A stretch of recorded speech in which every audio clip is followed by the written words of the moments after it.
Jumpa lagi Jakarta Ibu TV. Ya, ini adalah Smart TV 4K UHD kelas entry level dengan harga terjangkau yang belum lama ini hadir ke Indonesia.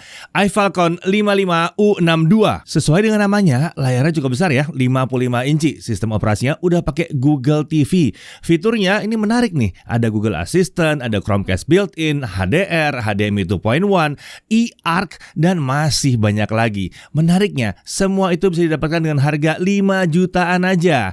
Masih terjangkau kan? Oke, kita langsung aja kupas tuntas Smart TV yang satu ini.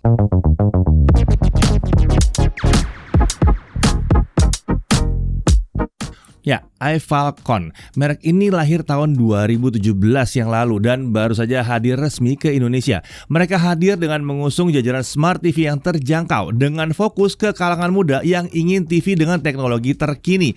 Menariknya, iFalcon ini ada kaitannya sama TCL, merek yang sudah berkembang lama di Indonesia, termasuk juga untuk layanan servis-servisnya ya. Jadi, walaupun ini pemain baru, iFalcon punya dukungan yang cukup kuat di belakang mereka. Tidak perlu diragukan lagi. Lalu bagaimana dengan TV yang mereka bawa ini? Nah, sekarang ini mari kita lihat kemampuan dari Smart TV terbaik mereka yang ditawarkan di Indonesia tahun 2023.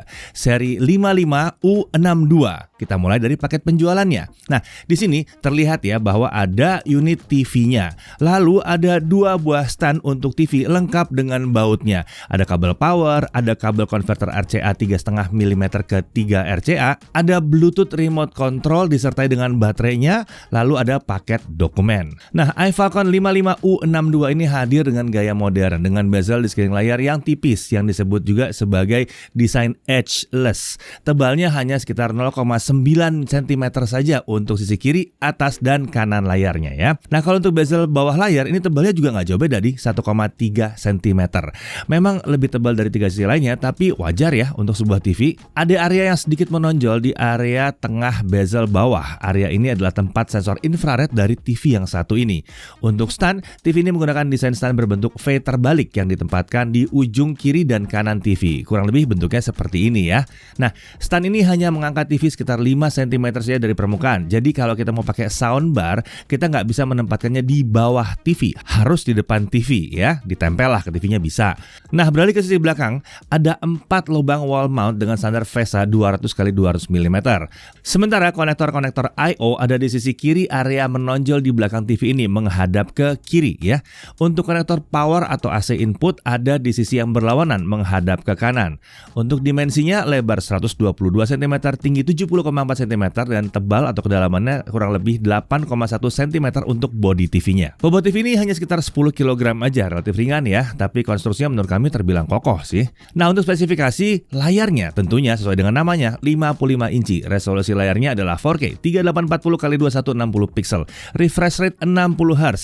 Untuk HDR ada HDR10 di sini ya. Untuk audio dia punya 2 speaker 9,5 watt dan sudah mendukung Dolby Audio. Untuk smart feature, OS-nya itu pakai Google TV dengan RAM 2 GB dan storage 8 GB. Dia menggunakan CPU dengan 4 Cortex A55 core-nya ya di 1,3 GHz dengan GPU Mali G31 yang dual core. OS-nya menggunakan basis Android TV 11. TV ini mendukung Google Assistant, Chromecast built-in, dan ada Miracast for PC juga. Untuk konektivitas dia sudah pakai Wi-Fi 5 dual band di sini. Mantap. Jadi 2,4 sama 5 GHz ada di sini ya. Bluetooth-nya versi 5.0 dan juga ada fast Ethernet tentunya. Untuk TV digital dia sudah mendukung DVB-T2, jadi udah siap untuk siaran TV Indonesia ya. Jadi cukup pasang antena ke TV lalu lakukan scanning dan channel TV digital Indonesia bisa langsung kita nikmati. Terlihat ya di sini ada banyak sekali channel TV lokal Indonesia dan nggak perlu lagi kita pakai STB untuk nambahin di sini, nggak usah, langsung aja pakai TV-nya. Nah, untuk konektor dari I/O dari atas ke bawah ada 1 USB 2.0, ada 1 Ethernet, ada 3 HDMI yang diklaim sebagai HDMI 2.1. Port dengan label HDMI 3 itu sudah mendukung ARC atau eARC untuk koneksi ke soundbar di sini. Lalu ada 1 antena in, ada 1 3,5 mm AV in, ada 1 3,5 mm headphone jack atau analog audio out, lalu ada 1 digital audio out. HDMI di TV ini semuanya mendukung HDMI CEC ya, dan karena diklaim sebagai HDMI 2.1, seharusnya dia mendukung input sampai dengan 4K 120 Hz. Tapi perlu diingat, layar TV ini hanya nyampe 4K 60 Hz aja. Lalu kenapa iFalcon menggunakan HDMI 2.1 di layar ini? Kemungkinan kemungkinan besar karena mereka ingin menawarkan eARC yang memang tersedia di HDMI 2.1. Semua port ini cocok ya untuk game konsol, laptop, PC desktop, Blu-ray player, dan alat-alat modern yang lainnya. Untuk perangkat yang lebih tua itu kita bisa pakai Composite AV-in. Nah, tentu saja dengan memanfaatkan konverter yang tersedia dalam paket penjualan.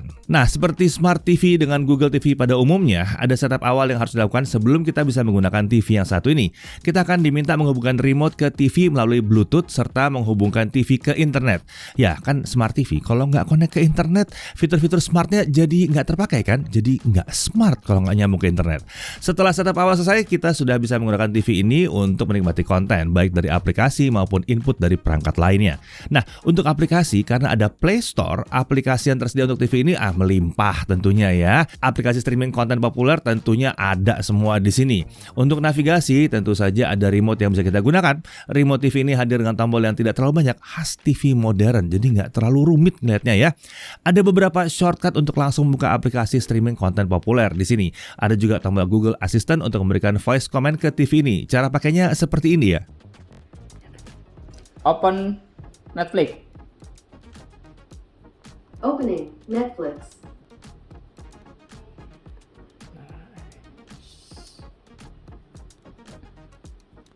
Close Netflix. Open YouTube. Opening YouTube.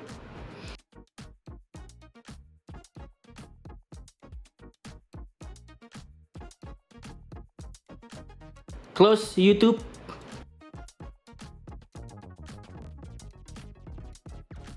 Nah, terkait akses ke menu setting yang mungkin sering dibuka seperti Picture Mode, memang tidak ada shortcut khususnya di remote ini.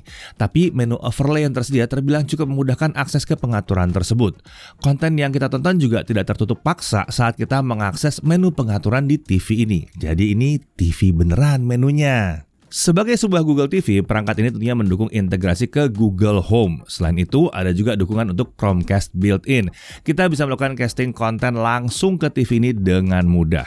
Kalau mau casting dari PC, baik laptop maupun desktop, ada Miracast for PC juga kalau dibutuhkan.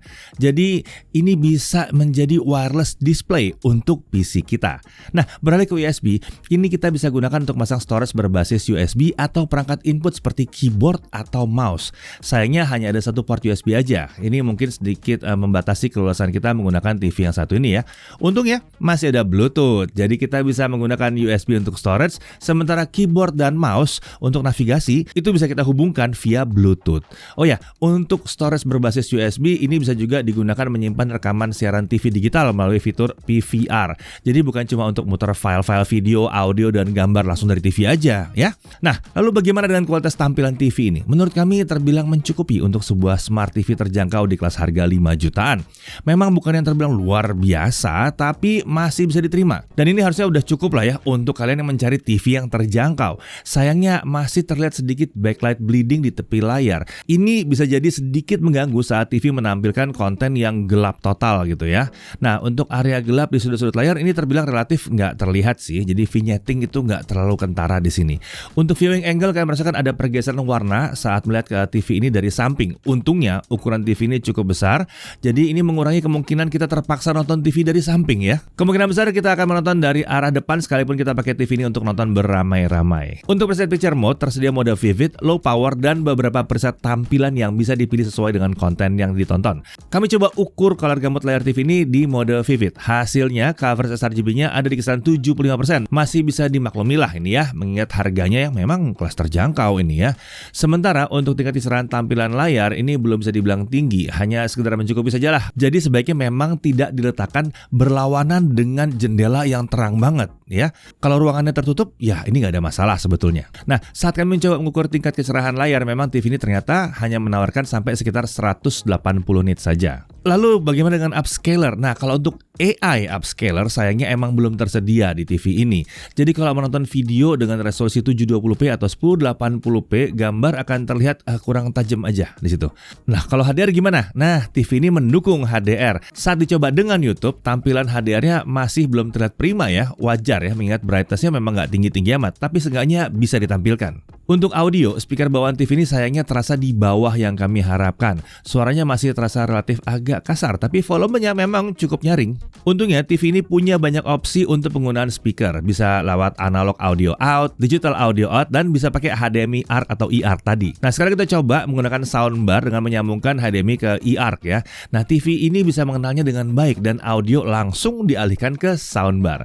Menariknya, saat mencoba menggunakan port HDMI input di soundbar, TV ini masih menerima sinyal 4K 60 dengan baik. Jadi kalau kita pakai fitur eARC ini, kita tidak harus merelakan satu port HDMI TV ini jadi nggak bisa digunakan. Ya, bisa tetap dipakai. Singkatnya, ya HDMI-nya ada 3, kalau kita pakai soundbar yang bisa terima eARC, ya tetap ada 3 juga input HDMI yang bisa kita gunakan.